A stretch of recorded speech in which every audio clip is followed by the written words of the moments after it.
En production végétale, plusieurs facteurs sont à l'origine de mauvais rendements, notamment les mauvaises herbes qui concurrencent la plante, les insectes nuisibles, les champignons qui contaminent les plants et les maladies qui sont des ravageurs de plants.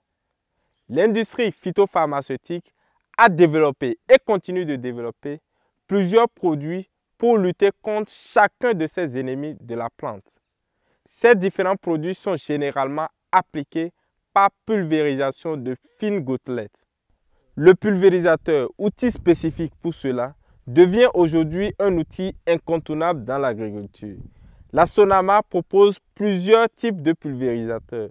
Les pulvérisateurs à motricité humaine, les pulvérisateurs et atomiseurs équipés de moteurs et les pulvérisateurs à rampe portés et actionnés par le tracteur. Cette vidéo est consacrée à cette dernière catégorie.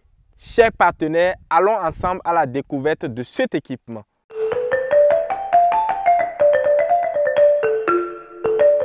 Les pulvérisateurs à rampe portée sont équipés d'une cuve principale. La cuve principale constitue le réservoir de la bouillie à pulvériser. À l'extérieur de cette cuve, nous avons une graduation et un voyant qui permet d'apprécier la quantité de bouillie disponible dans la cuve. À côté, nous avons une cuve secondaire appelée cuve de rinçage. Cette cuve contient strictement de l'eau claire qui permet de laver le dispositif après avoir appliqué un produit donné. Et ensuite, il y a une dernière cuve appelée lave-main. Cette toute petite cuvette qui contient une petite quantité d'eau permet de rincer la main après avoir manipulé des produits avec notre main. Derrière nos cuves, nous avons le porte-rampe. Le porte-rampe maintient la rampe et permet de varier sa hauteur par rapport au sol. Les rampes, quant à elles, sont composées de 3 compartiments, une rampe centrale et 2 rampes latérales. Elles portent les buses qui constituent les points de distribution de la bouillie. En dessous de la cuve principale, nous avons la pompe. La pompe est l'élément maîtresse de notre pulvérisateur. Elle est actionnée par la prise de force et elle permet d'aspirer la bouillie de notre cuve principale pour la renvoyer vers les distributeurs sous pression. Ici, nous avons le distributeur. Au niveau du distributeur, nous avons 5 vannes. 4 vannes ensemble et une vanne indépendante. La vanne indépendante, c'est elle qui autorise la bouillie sous pression d'aller vers les 4 autres vannes. En ce qui concerne les 4 vannes, celle de l'extrême droite est pour l'agitateur. Lorsqu'elle est ouverte, la bouillie sous pression est renvoyée par l'agitateur dans le réservoir. Ainsi, l'opération d'agitation de la bouillie est réalisée pour rendre homogène cette bouillie-là. En ce qui concerne les 3 autres vannes, elles sont destinées aux rampes. Ainsi, la vanne centrale permet d'alimenter en bouillie la rampe du milieu et les 2 autres vannes permettent d'alimenter les rampes latérales. Juste à côté des distributeurs, nous avons le manomètre. Le manomètre permet de nous indiquer la pression de la bouillie. Cette aiguille noire, quant à elle, indique la pression de pulvérisation avec précision. Selon que cette pression est dans la plage de couleur verte ou rouge, elle nous permet d'apprécier si cette pression est bonne ou mauvaise. Ce dispositif permet d'ajuster la pression de pulvérisation. Il peut être actionné dans 2 sens. Dans le sens des aiguilles d'une montre, nous avons le signe plus qui indique qu'en l'actionnant dans ce sens, nous sommes en train d'augmenter la pression de pulvérisation. Et dans le sens contraire, nous sommes en train de diminuer la pression de pulvérisation. Cela permet de garder les aiguilles de notre manomètre dans les plages bonnes pour la pulvérisation. Enfin, nous avons les différentes tuyauteries qui constituent la canalisation de nos produits à pulvériser.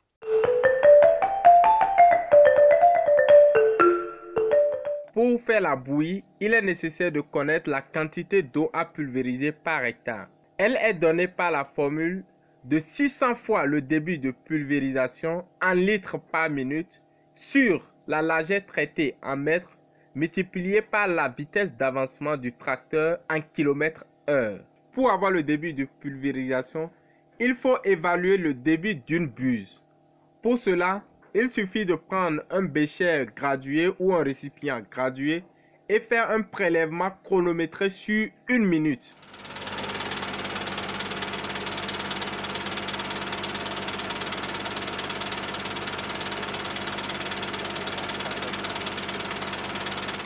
Lorsqu'on a le débit d'une buse pour 1 minute, on multiplie ce débit par le nombre de buses sur la rampe pour avoir le débit total de pulvérisation. La largeur traitée est donnée par la longueur de la rampe plus l'étendue de la pulvérisation d'une buse. Dans notre cas par exemple, nous avons une rampe de 6 mètres et les buses extrêmes font un débordement de pulvérisation d'un demi-mètre respectif, ce qui fait une largeur traitée de 6 plus 1 mètre, soit un total de 7 mètres. La vitesse d'avancement du tracteur est proportionnelle au régime du moteur. Pour faire tourner la prise de force au régime de 540 tours économique, le moteur doit tourner à 1500 tours par minute. Et pour le 540 tours non économique, le moteur doit tourner à 2100 tours par minute.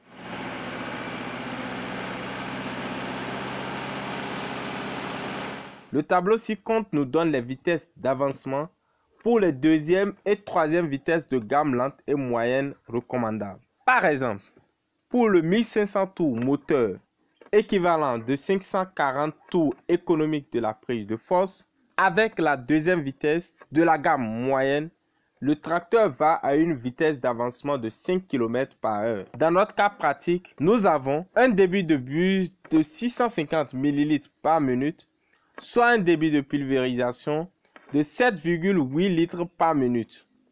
Avec la vitesse d'avancement de 5 km par heure et une largeur traitée de 7 mètres, nous avons une quantité d'eau de 133,71 litres.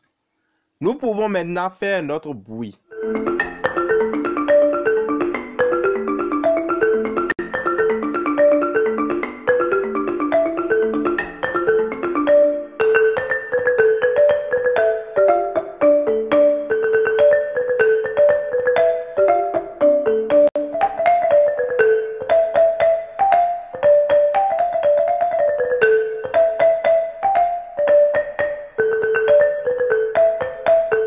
Nous voulons maintenant appliquer le produit dont le flacon est dans ma main.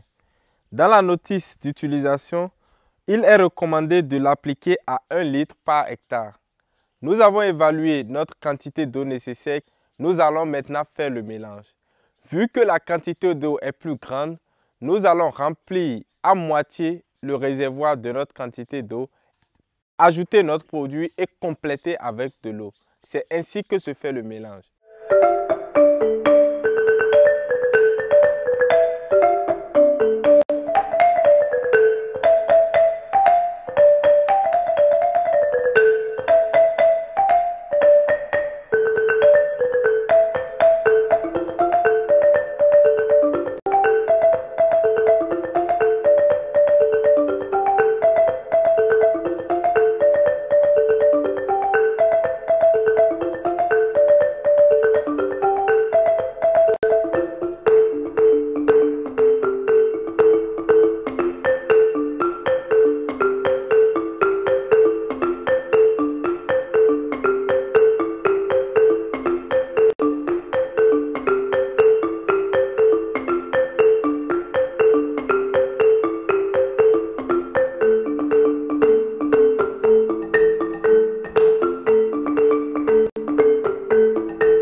Dans cette vidéo, nous venons de découvrir deux applications du pulvérisateur à rampe. D'abord pour l'application des herbicides et pour le traitement phytosanitaire de cultures installées. Rendez-vous dans une prochaine vidéo pour découvrir les autres types de pulvérisateurs dont dispose la Sonama.